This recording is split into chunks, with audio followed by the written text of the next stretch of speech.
So అందుకు పాడడానికి ఒప్పుకొని పాడడం జరిగింది. ఈ మధ్య నేను చాలామందికి చెప్తున్న విషయం ఏంటంటే,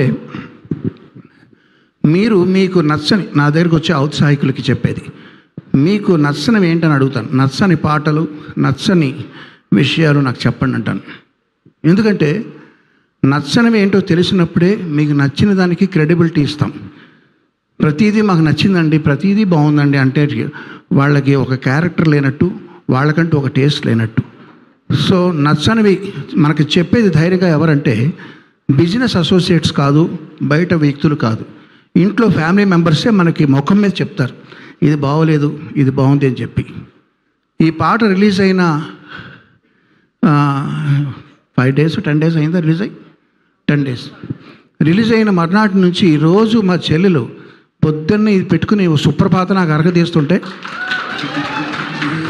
నేను చెప్పా, నీకు ఒకటి నచ్చినప్పుడు అది క్రియేట్ చేసిన వాళ్ళకి ఎక్స్ప్రెస్ చేయడం అనేది అది ధర్మం అని చెప్పి.